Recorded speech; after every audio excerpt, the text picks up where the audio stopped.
রাজ্যে ইতিমধ্যেই পঞ্চায়েত নির্বাচন সম্পন্ন হয়েছে। এবারে নির্বাচনী রাজ্য সরকার পঞ্চায়েত আইন সংশোধন করে স্পষ্টভাবে উল্লেখ করেছে 2018 সালে পরে যাদের দুটির বেশি সন্তান রয়েছে তারা পঞ্চায়েত নির্বাচনে লড়তে পারবেন না।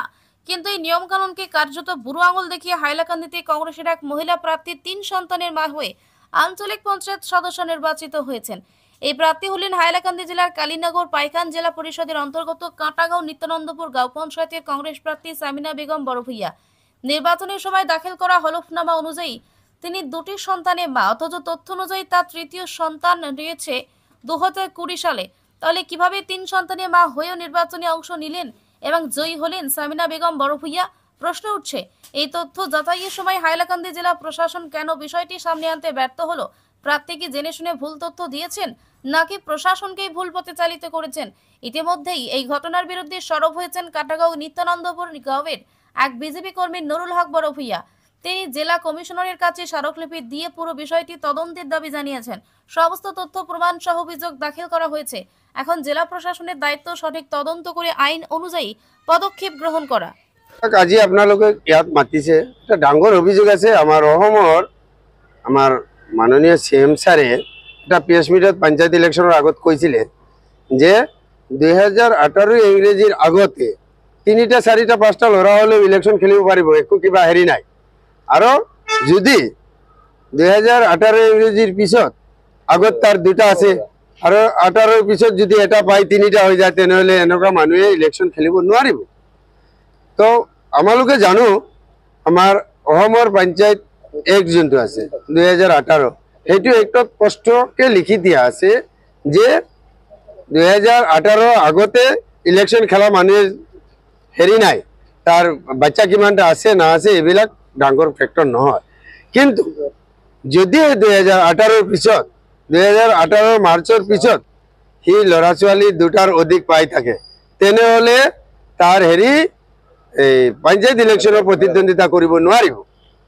এনেকুৱা আইনত যেতিয়া আছে কথাটো, তেতিয়া কি হ'ল, আমাৰ হাইলাকান্দিত আমাৰ কালীনগৰ পাইকান জিলা পৰিষদ সমষ্টিৰ আমাৰ হাইলাকান্দি আঞ্চলিকৰ 9 নম্বৰ পঞ্চায়ত কাটাগাঁও নিত্যানন্দপুৰ জিপিত আমাৰ একজন কেণ্ডিডেট আছিলে সামিনা বেগম বড়ভূইয়া।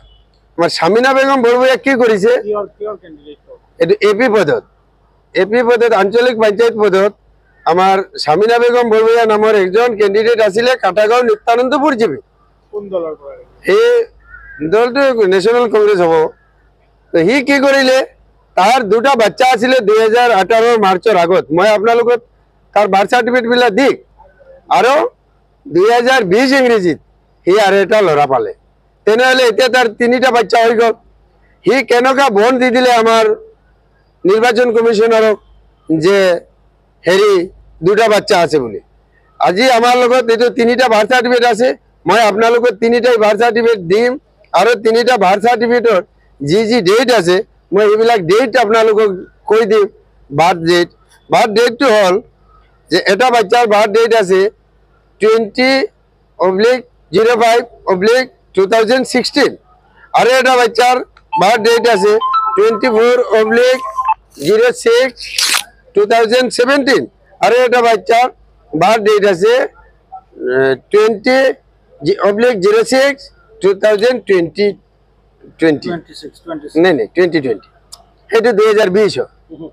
তো হেৰি এনেকুৱা চিটুৱেশ্যনত মই দেখিলোঁ যে আমাৰ এই কেণ্ডিডেটজনে সেইটো কালপিটৰ নিচিনা কাম কৰিলে।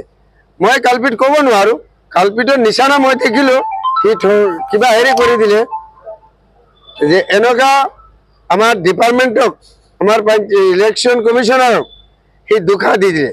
এই মই কাটাগাঁও নিত্যানন্দপুৰ যিমান মানুহ আছে, ভোটাৰ যিমান আছে, সিহঁতৰ হৈ আপোনালোকৰ মাধ্যমত আমাৰ হাইলাকান্দি DC ছাৰৰ লগত দাবী উত্থাপন কৰিছোঁ যে এনেকুৱা মানুহক তদন্ত কৰি সঠিক একটা ব্যৱস্থা ল'বৰ কাৰণে, যদি তাৰ সঠিক হৈ থাকে 3টা বাচ্চা, মই বাৰ্থ চাৰ্টিফিকেট আছে মোৰ লগত, মই DC ছাৰক এটা পিয়াৰো দিছোঁ। মই হিয়াৰিঙত মোক মাতিলে মই যাম, এইবিলাক মই DC ছাৰক ডিছপ্লে কৰিম, দেখাই দিম। যদি আমাৰ সঠিক হয় তেনেহ'লে আমাৰ দাবী হ'ল যে এইটো কাটাগাঁও নিত্যানন্দপুৰ বাসিক এটা এপি লাগিব।